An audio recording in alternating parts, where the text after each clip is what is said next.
Boa noite. Hoje nós vamos terminar o nosso módulo dos gigantes da alma. E vamos falar de duas emoções que, como todas as outras, nós sentimos muito pouco, mas hoje nós vamos começar a nossa conversa falando da raiva.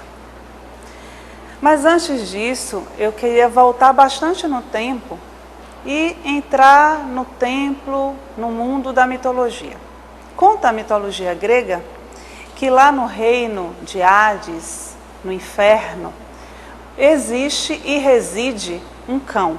E esse cão tem 3 cabeças. É um cão imenso e que é muito difícil passar por ele. Já é muito difícil passar um mortal pelo próprio Hades, mas atravessar o Hades, encontrar com Cérbero e passar por ele vivo é ainda mais difícil. Cérbero é esse cão de 3 cabeças, feroz, indomado, mas segundo a mitologia existe uma forma de passar por ele. É preciso levar pão.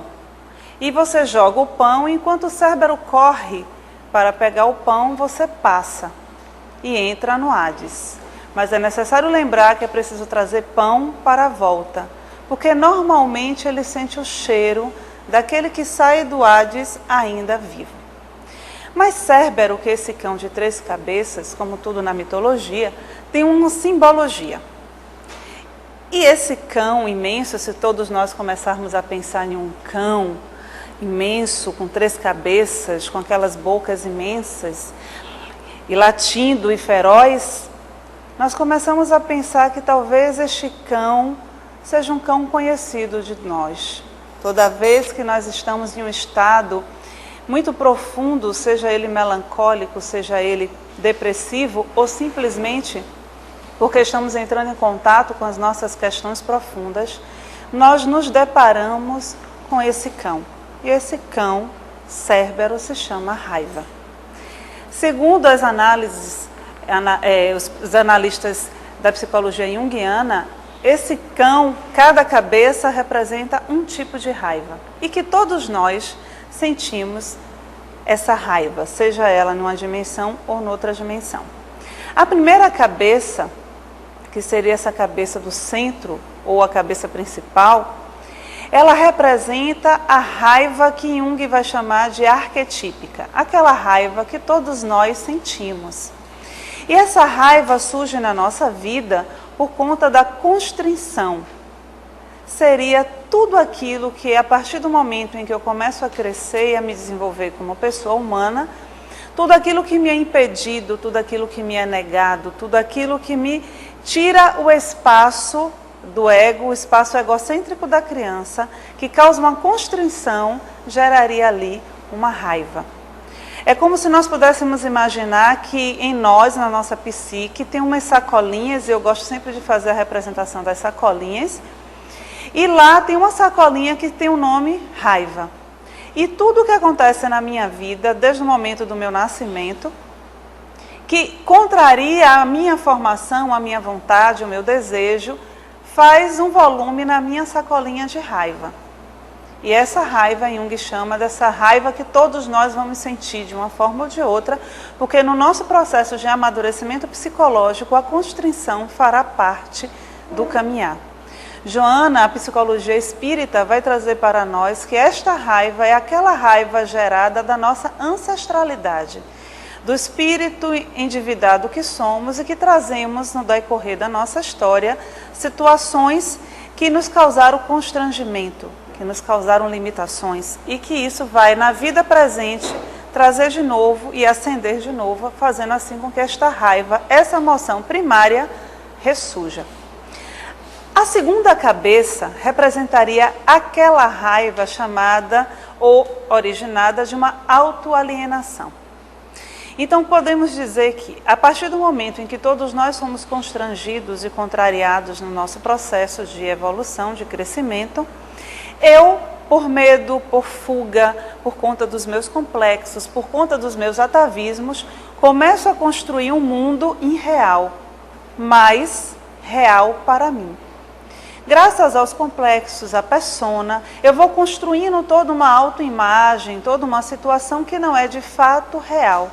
E toda vez que algo aconteça que contraria essa minha realidade virtual, essa autoalienação, imposta, claro, por mim, gera uma raiva. E aí a terceira cabeça vai complementar tudo isso. A terceira cabeça é aquela raiva gerada por mim mesma. Então, quando eu passo pela raiva arquetípica, quando eu vou viver de novo uma raiva porque a minha vontade, o meu mundo irreal é invadido, eu me dou conta, por conta do processo de crescimento, que eu imponho a mim mesma condições e situações que também geram raiva. E aí esse cão de 3 cabeças, chamado Cérbero, esta raiva tão indomável às vezes, é a nossa companheira também na caminhada e no crescimento evolutivo. Então, Joana de Ângeles, em Autodescobrimento, ela diz que a raiva é um fator de frequentes conflitos, que aparece repentinamente, provocando altas descargas de adrenalina na corrente sanguínea, alterando o equilíbrio orgânico e, sobretudo, o emocional. Essa raiva, que é esse fator que gera tantos conflitos, e seria impossível perguntar a alguém se já sentiu ou se não sentiu raiva, e a resposta automática sempre vai ser essa: já. Em algum momento da nossa vida, nós sentimos raiva, sim. Porque isso é da natureza humana, então vamos sentir. Mas essa raiva, que, como Joana diz, vai aparecer repentinamente, ela é uma emoção primária. E como ela alimenta a maioria dos nossos complexos, ela vem, invade a consciência e praticamente tem vida autônoma.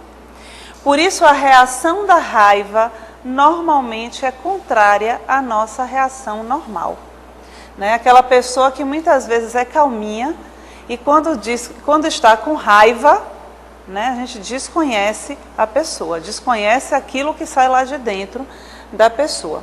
E com isso, claro, tem toda uma mudança orgânica, um aumento da carga de adrenalina na corrente sanguínea, o que vai, com o tempo, com a repetição disso, vai gerar toda uma desorganização orgânica, física e, sobretudo, eu diria principalmente, emocional. Então, muitas vezes, por uma condição reativa àquele impulso da raiva, até porque a raiva é uma emoção, que dificilmente ela é aceita, ou quase nunca ela é aceita.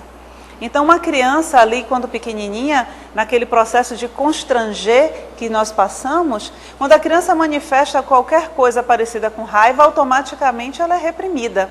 É feio, mamãe não gosta, a pró não gosta, os amiguinhos não gostam. Então, principalmente hoje, onde a moda é ser politicamente correto e tudo muito enquadrado e bonitinho, a raiva não tem muito espaço. Então, isso vai gerando nesse vivenciar a raiva todo o momento e não saber trabalhar com ela ou expressá-la da maneira mais adequada, vai criando um desconforto emocional que pode levar a danos psicológicos graves e principalmente orgânicos, daí todas as doenças, principalmente os cânceres, que são respostas do corpo a um excesso, muitas vezes, de raiva, E a gente vai vendo todas essas questões. O que é interessante a gente perceber, e voltando à mitologia, é que só uma vez, segundo a história mitológica, Cérbero saiu do Hades. Só um único herói conseguiu lidar com Cérbero. Daí, o que vem para todos nós é que não é tão fácil assim lidar com a raiva, mas que é necessário fazer todo um esforço e um empenho heróico. E aí eu vou mais, Hercúleo, porque Hércules foi o único herói que conseguiu chegar lá. E ele conseguiu tirar Cérbero do Hades e trouxe Cérbero para tomar sol, à luz da consciência. E lá, agonizando, Cérbero então pôde se submeter à vontade do herói. Então esse é o exercício com a raiva, é trazer todo aquele conteúdo para a consciência, sabendo que esse conteúdo vai ter uma carga afetiva e emocional muito densa e muito forte, porque ela faz parte das nossas sacolas, dos complexos, das nossas deficiências e dos nossos medos. Então, inerente a todos os animais, no ser humano, porque portador de vontade e discernimento, é responsável por transtornos que conseguem obscurecer-lhe a razão e perturbar-lhe o equilíbrio, produzindo danos emocionais. Todos nós temos raiva, inclusive os animais. Isso aí nós conseguimos perceber, até porque a raiva vem do nosso estado primário ainda. Mas como nós somos, ou pelo menos deveríamos ser dotados de razão, essa raiva deveria passar por todo um processo de filtragem. Como isso é muito difícil, justamente como Joana afirma, obscurece a razão, assim como os complexos, essa raiva vem e nos tira do equilíbrio. E aí nós vemos todo o dano emocional causado pela raiva. Não só emocional, como social também. Porque quando estamos levados e somos deixados levar pela raiva, muitas vezes nós temos reações e não ações inadequadas. Eu lembro de uma situação que aconteceu comigo há um tempo atrás, há mais ou menos 8 anos atrás, e em uma situação de trabalho, até porque nós não temos raiva no trabalho, né? Mas eu tive raiva no trabalho. E aí uma situação, né, bem complicada, e a pessoa me gerou um constrangimento, não um constrangimento social, mas por todo um processo que estava em andamento. E aí no outro dia eu estava com muita raiva mesmo. E eu acordei de manhã, olhei assim no espelho e disse, hoje eu vou ficar o dia todo com raiva. Eu estava com raiva. E fui para o trabalho. E aí a primeira pessoa, quando a gente está com raiva, é igual quem tem medo de barata. Está com raiva da pessoa, a primeira pessoa que você vai ver é a criatura. Então eu chego no trabalho e me deparo com a figura. E aí eu respirei, porque aí a adrenalina sobe, você se arrepia igual bicho, né? Arrepia, a unha cresce, você já quer atacar o pescoço. Eu respirei fundo, aí lembrei de Joana de Ângeles, do Evangelho, e aí 70 vezes 7, e haja contar. Passei pela pessoa e não dei nem bom dia. E aí a pessoa, que normalmente quem faz não se dá conta do estrago, aí olhou para mim e pensou, tem algum problema? Eu respirei fundo e disse, com quem? Aí travamos uma conversa amistosa, vocês imaginam, né? Assim, muito monossilábica praticamente. E aí a pessoa, era um homem, se deu conta de que eu estava com raiva. Aí olhou bem para mim e fez, você está com raiva de mim? Aí eu olhei bem nos olhos da pessoa e disse, estou com muita raiva. E se eu fosse você, eu não falava comigo mais nenhuma palavra, por segurança. E aí a pessoa ficou chocada. Disse, você é terapeuta e está com raiva? Eu disse, estou. Uma raiva espírita, uma raiva terapêutica, com a raiva de tudo que você quiser. E aí a pessoa saiu, foi embora. Mas eu fiquei a pensar nesse questionamento do colega, né? Por que ele achava que eu não podia ter raiva? Eu não sei se ele não concordava com a minha raiva, no sentido geral, ou com a minha raiva direcionada à pessoa dele, né? E eu passei o resto do dia, depois que eu falei isso com ele, eu decidi que eu não ia passar mais o dia com raiva e a raiva passou. Mas isso nos leva muito a um questionamento. Como eu lido com a raiva? Porque a gente às vezes diz assim, é preciso deixar. Se guarda, tem um treco, um infarto fulminante, morre lá duro. Se não guarda, voa no pescoço da pessoa. E aí, faz o que com essa raiva? E aí o exercício da raiva, o lidar com a raiva, vai passar pelo mesmo exercício dos conflitos, dos complexos. Toda vez que eu sou tomada pela emoção da raiva, e aí a gente precisa evitar que aconteça exatamente o que Joana chama a atenção aí. Eu não posso deixar que a minha razão saia do comando. Então eu preciso fazer aquilo que a dona de casa faz quando cata o feijão. Eu vou ter que separar o feijão bom do feijão ruim, as casquinhas, as pedrinhas, e ver naquele contexto geral o que é meu. Porque o que é meu precisa ser cuidado por mim. O que é do outro vai ficar com ele. O que não quer dizer que eu não vá sentir a raiva. Eu vou sentir a raiva. Eu só não tenho o direito de voar no pescoço da pessoa, de arrancar os cílios, arrancar os olhos. Isso não nos cabe mais. Mas você vai sentir a raiva. A grande diferença agora é que essa reação é substituída agora por uma ação. Porque a minha razão me favorece isso agora. Então agora eu tenho condições de pensar, de avaliar, de reavaliar, de ressignificar, de chegar para a pessoa e propor uma conversa saudável, uma conversa adulta. Se necessário for, romper essa situação sem acusações, mas admitindo, não só para o outro, mas para si mesmo, que está sentindo raiva. Porque o grande problema, e o maior de todos eles, é quando você não assume para você a raiva. E aí a gente entra naquela segunda cabeça de Cérbero, a autoalienação. E aí eu começo a dizer que eu não tenho raiva, né? Que eu nunca senti raiva, está com algum problema muito sério. Né? Porque nunca sentiu raiva, está indiferente às coisas. E se está indiferente, a esquizofrenia pode ser uma grande companheira, porque quem não sente nada e tem embotamento afetivo, tem problemas psiquiátricos. Então, eu preciso assumir para mim que a raiva vai fazer parte do meu processo, vai fazer parte da minha caminhada, mas que a raiva não vai ser a minha condutora. E sim, mais uma emoção que eu vou aprender a lidar e que vou reconhecer também como sendo minha.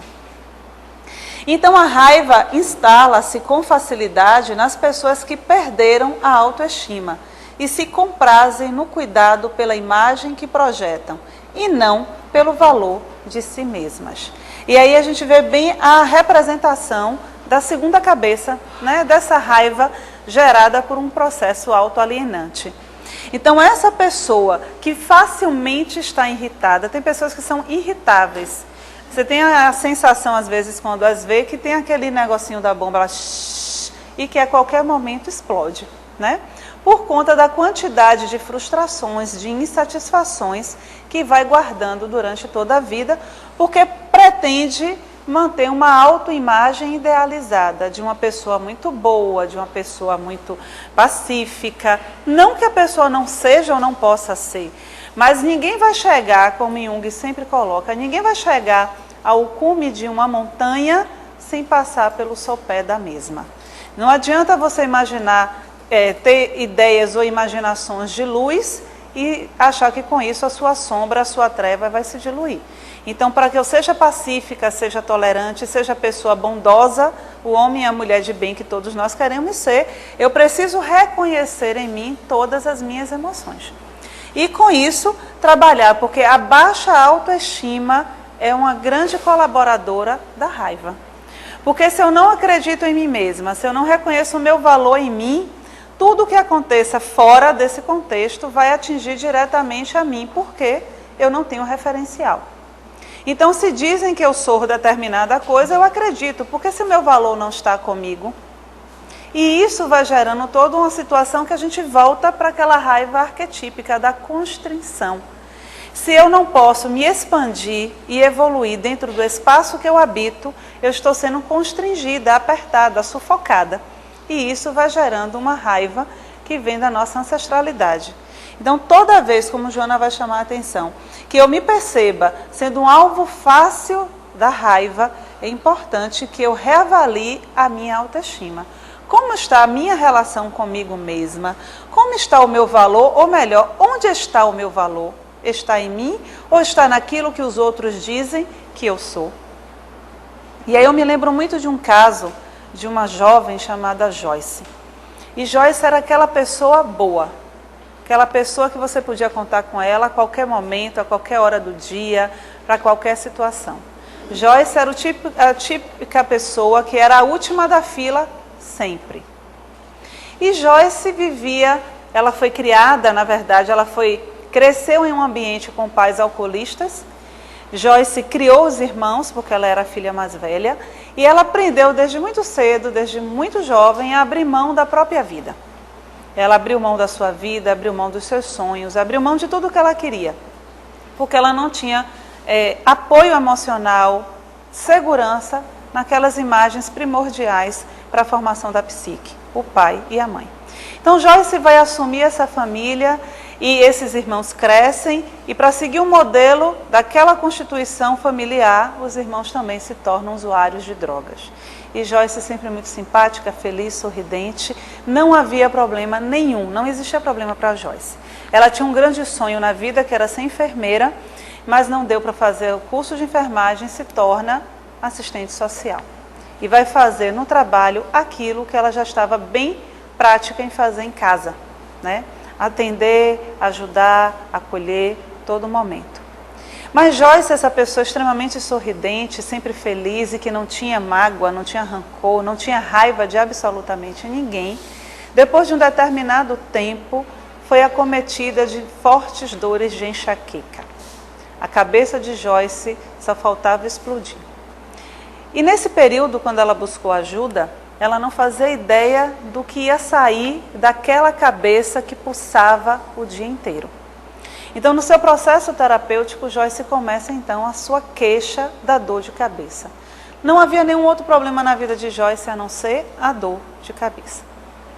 Mas, como ela foi escolher uma terapia profunda, no mergulhar dos seus processos, né, de sua vida, dos seus complexos, percebe-se uma coincidência da instalação da enxaqueca com a vida atual de Joyce.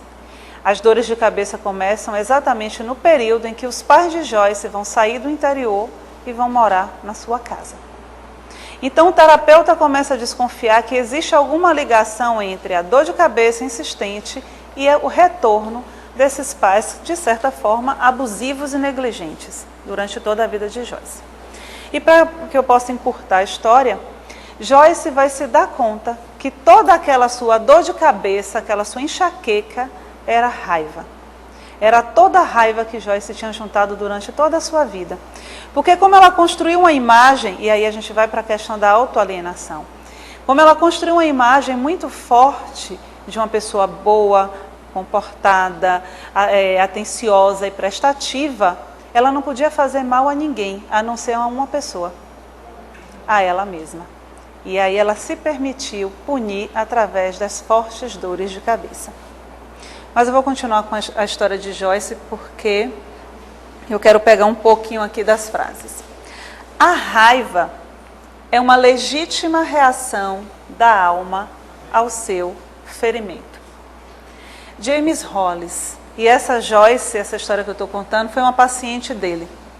Então James Hollis, ao analisar a história de Joyce, ele vai perceber que a raiva era uma forma da alma mostrar onde estava a sua ferida. E que por isso a raiva deveria também ser respeitada. Deveria ser também acolhida e cuidada, para que ela pudesse se transformar. Mas para que Joyce passasse dessa situação de reconhecimento de uma raiva, de perceber que estava sentada em uma montanha de raiva e que estava fazendo mal à única pessoa que ela permitia fazer, precisava que ela passasse por uma outra etapa. E talvez a mais dolorosa de todas elas. Era reconhecer que todo aquele mal que ela vivia tinha sido causado por ela mesma. E aí a terceira cabeça de Cérbero, a raiva imposta por nós mesmos. Aquela situação que eu crio para mim. E toda a questão de Joyce, no decorrer da história da sua terapia, é ela se dando conta não só da vida que ela escolheu viver, mas da vida que ela não viveu. De tudo que ela abriu mão, de tudo que ela poderia ser e não foi. De todas as experiências que ela poderia ter vivido e que ela não viveu. Porque ela queria preservar a imagem que ela criou lá na infância. Na esperança, inocente é claro, de ser amada, de ser reconhecida pelos pais. Então James Hollis continua. A raiva não é apenas parte do sistema de defesa da psique, como também uma intimação vital, que quando detectada, pode conduzir à cura da alma. E é muito importante, eu acho sempre muito importante chamar a atenção, que tudo que existe em nós, tanto aquilo que é reconhecido por nós como algo positivo, como aquilo que também é reconhecido não só por nós, mas também pela sociedade como algo negativo, nada disso é ruim para nós. Até a raiva, ela pode me conduzir a uma cura não física, mas uma cura da minha alma. Reconhecer as minhas feridas, saber exatamente onde naquele ponto, talvez em uma vida passada, ou mesmo nessa, mas também na outra, que eu possa ter falhado. Aquele ponto que em mim é assim como em Aquiles, aquele ponto no calcanhar onde é frágil, onde uma flecha pode de fato tirá-lo da vida, tirá-lo da história. E eu estava lendo, eu estou bem mitológico esses dias, e eu estava lendo sobre Aquiles. E Aquiles, a palavra Aquiles significa luto, né? Então esse próprio herói que trazia o luto, o herói do luto, que tem o seu ponto vulnerável e que trazia por onde passava, por onde ele caminhava, ele gerava muita raiva, porque ele trazia a morte. Mas a morte, sempre num sentido mitológico e simbólico, é a transformação. É aquele processo que todos nós precisamos passar. Então a raiva, ela não só é uma forma de defesa, e aí nós vemos todo o nosso comportamento muitas vezes defensivo, irritável, mas é também uma possibilidade da cura da nossa alma. E aí James Hollis continua: quando somos capazes de reconhecer a raiva, detectar suas origens, perceber seus efeitos sobre o nosso eu imaginal, finalmente podemos nos libertar dos limites do passado. E aí ele vai nos mostrar que quando eu reconheço isso, quando eu percebo a sua origem e principalmente quando eu percebo o efeito disso no eu que eu imagino ser, na nossa persona, né, eu posso me libertar de tudo que me prende no meu passado. E isso foi o que aconteceu na história de Joyce. Quando Joyce pôde finalmente perceber que toda aquela imagem de bondade, de compreensão, de tolerância construída por ela era uma forma de defesa de toda a crueldade que a criança que ela foi viveu e sentia, ela pôde assim manifestar a sua raiva, dizer da sua raiva, falar da sua raiva, falar dos seus medos. E aí ela pôde viver a cura. No caso dela, que tinha um sintoma, a cura também física, mas principalmente o ganho de uma autenticidade. E o passo que ela fez depois desse processo terapêutico foi conversar com os pais, conversar com os irmãos e pedir para eles que voltassem para a casa deles. E seguiu sua vida, mudando de apartamento, indo morando sozinha e viver o que ela acreditava agora ser a sua liberdade. Não no sentido de romper com a família, mas no sentido de permitir-se ser ela mesma, que foi o que Joyce conquistou. Mas quando a nossa raiva, que fica ali guardada e que eu não trabalho, que eu não coloco para fora, fica ali dentro, sabe, que igual a vaca remoendo, remoendo, remoendo, eu começo não só a sentir aquela situação do momento, mas eu começo a ressentir. E toda vez que essa raiva que não saiu e que ficou lá dentro, e que eu revivo e ressinto, eu dou um passo agora para o ressentimento. Ressentimento, rancor, tudo é a mesma coisa. E aí nós nos perguntamos, será que é fácil para alguém dizer assim, eu sou uma pessoa muito rancorosa? Ninguém diz isso, né? Ninguém vai dizer isso. Eu sou rancorosa, uma pessoa que fica ali remoendo a mesma coisa. Quem sou eu? Já esqueci, já perdoei, mas se fizer de novo, né? Ou então, melhor, perdoei, mas não esqueço. Né? Tudo bem que a gente tem cérebro e não vai esquecer, mas toda vez que eu falo de uma situação, toda vez que o meu assunto gira em torno do mesmo tema, isso é uma demonstração de que eu estou ressentida. Eu estou ressentindo a situação. Então eu estou magoada. É como uma ferida que a raiva abriu, mas que ainda está facilmente sendo inflamada, sendo atacada. Então o ressentimento, como a própria palavra vai dizer, é o ressentir. Então eu revivo aquilo ainda com a mesma intensidade da emoção. Certa feita eu conversava com uma pessoa e a pessoa estava me contando um caso de uma discussão com um amigo. E aí a pessoa foi contando e ia se exaltando, começou a transpirar e a voz foi subindo e a veia foi inchando e aquilo tudo, e eu achando que aquela situação tinha acontecido há horas atrás. E aí quando a pessoa contou, né, aí eu falei assim, mas tem quanto tempo que isso aconteceu? Pasmem. Eu vou dar ideia só para vocês sentirem o drama da situação. A pessoa que me contava o fato tem hoje 72 anos. O fato aconteceu aos 7. E tinha toda esta emoção, né? Sudorese, ficou vermelho, quase que a pressão subiu, quase a pessoa desencarnou, porque sentiu tudo de novo. E o mais interessante é que quando eu cheguei para a pessoa, eu disse assim, mas quanto rancor... Mas eu não sou rancoroso, era um homem, né? Eu não sou rancoroso, eu só não esqueço o que me fizeram, né? Mas aí a gente consegue perceber a quantidade da emoção que ainda está envolvido ali. E isso significa que parte de mim está presa à situação. Parte de mim, os meus complexos, os meus medos estão ali presentes. E é por isso que quando eu revivo, a emoção me toma de novo e age em mim da mesma forma da primeira vez.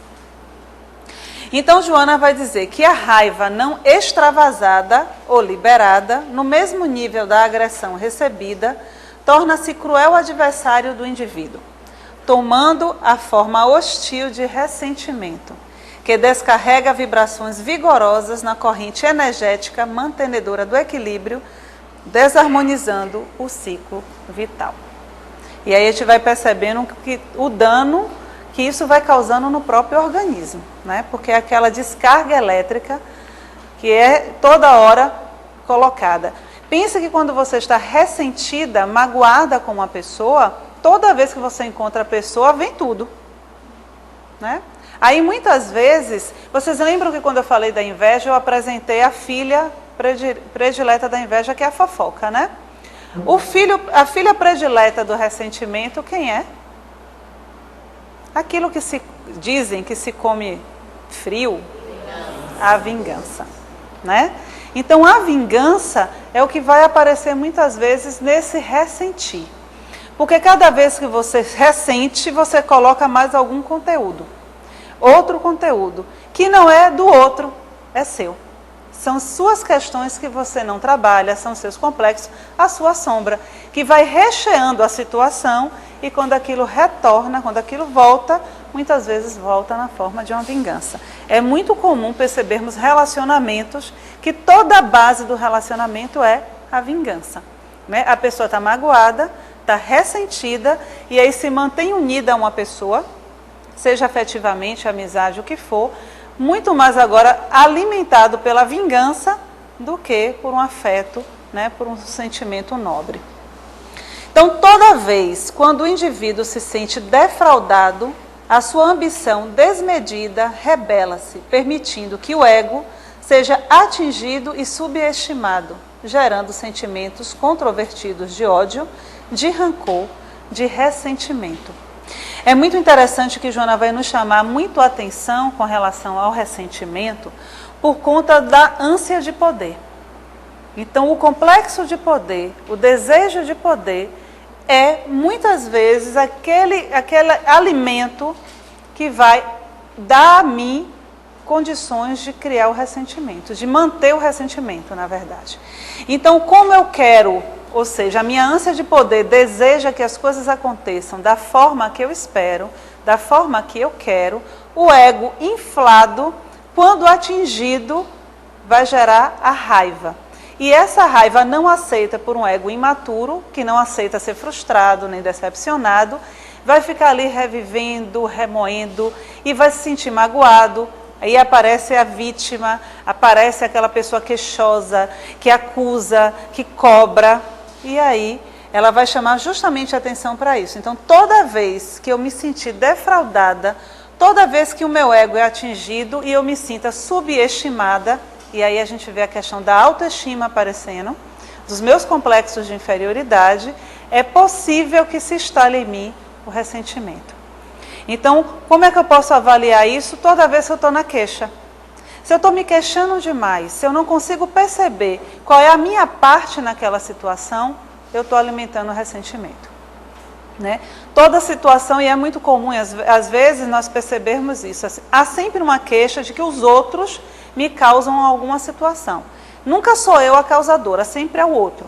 Então, Então eu saio de trabalho, entro em trabalho, saio de casamento, entro em casamento, saio de relacionamento, entro em relacionamento, e os outros sempre fazem algo em mim, e eu nunca faço nada no outro. Então sempre a minha queixa, a minha fala vai estar recheada pela vítima. Né? Coitadinha de mim, eu sou uma pessoa tão boa, né? Eu não mereço isso não é justo, porque logo comigo. E aí nós vamos vendo essa pessoa que vai levando a vida inteira ali alimentando esse processo de mágoa, e que muitas vezes, e eu diria talvez até na maioria das vezes, não se dá conta que faz com o outro exatamente aquilo que se queixa. Por conta desse ego que se encontra inflado, fragilizado pela sua inocência e que o tempo todo se vê como vítima e por isso com o direito de fazer o outro passar por aquilo que ele também passou. Então o ressentimento é fruto também da ausência de auto-amor, projeção inconsciente da sombra psicológica dos conflitos de cada qual. Então esse ressentimento que vem, assim como a raiva, fruto de uma ausência de amor próprio. E às vezes, e principalmente na nossa cultura, que o amor próprio é interpretado como egoísmo, é importante quando a gente fala de você ter o cuidado consigo mesmo, de autoamar-se. E nós não estamos falando de uma questão de vaidade, de manter-se sempre muito bem vestido, arrumado e qualquer outra coisa parecida. Mas principalmente na sua base quando falamos de amor, que é o autorrespeito. É o respeitar e aceitar a pessoa que se é. Esse é um princípio para que o autoamor aconteça. Quando eu me aceito como sou, e falando em aceitar-se como é, estamos falando de aceitar as qualidades e aceitar os defeitos. O que não é uma posição de comodidade. Eu sou assim mesmo e pronto. Mas sim uma situação de reconhecer, de acolher, porque a gente não transforma aquilo que a gente não conhece. Eu só mudo aquilo que eu sei que existe. Eu só posso amar aquilo que eu conheço. Então, para que eu possa viver um processo de autoamor, justamente para que isso não me leve a um processo de contato e confronto contínuo com a minha sombra, eu preciso amar tudo aquilo que eu sou, amar aquilo que eu fui e amar aquela que eu serei. Né? Esse é todo o processo, porque quando não, se eu desconheço tudo isso, e nós já falamos disso no nosso módulo de sombra, eu vou projetar o meu mal no outro. E como o outro ousa mostrar a mim aquilo que eu não quero ver, eu vou ter raiva do outro. Eu vou ficar ressentida com o outro, magoada com o outro. Eu vou ter rancor do outro e é muito provável que eu queira me vingar do outro. Porque ele insiste em mostrar aquilo que é meu e que eu estou fazendo questão de esconder. Então é importante que a gente entre em contato com isso, porque como dizia Shakespeare, guardar ressentimento é como tomar veneno e esperar que a outra pessoa morra. Né? Então você fica alimentando aquilo, olhando o outro, fuzilando, e a pessoa lá límpida e serena, tranquila, não está sentindo nada, a não ser que esteja em uma sintonia igual à sua, e você ali esperando que a pessoa caia fulminada e ela não vai cair. Né? Então, como ele afirmava, ressentimento é veneno. E toda vez que nós guardamos isso em nós, nós estamos nos envenenando. E daí nós vamos perceber depois toda uma situação orgânica, pressão alta, problemas gástricos, tumores, dores de cabeça, enxaquecas fortes. Tudo isso como fruto de uma situação do pensamento que eu fico criando para mim todo o tempo. E aí nós voltamos para a nossa questão da terceira cabeça de Cérbero. Quando eu simplesmente preciso reconhecer a raiva que eu gero, a raiva que eu sinto de mim por perceber que não faço o que é melhor para mim. E assim como Hércules, que possamos pegar esse Cérbero, levar até a luz da consciência e fazer com que ele sedento, né, por conta do sol, daquele ar asfixiante que é para ele acostumado às profundezas do inconsciente e da sombra, possa submeter-se à minha vontade e eu possa conduzi-lo para onde eu quiser, da forma que eu quiser. Muita paz e até o nosso próximo encontro.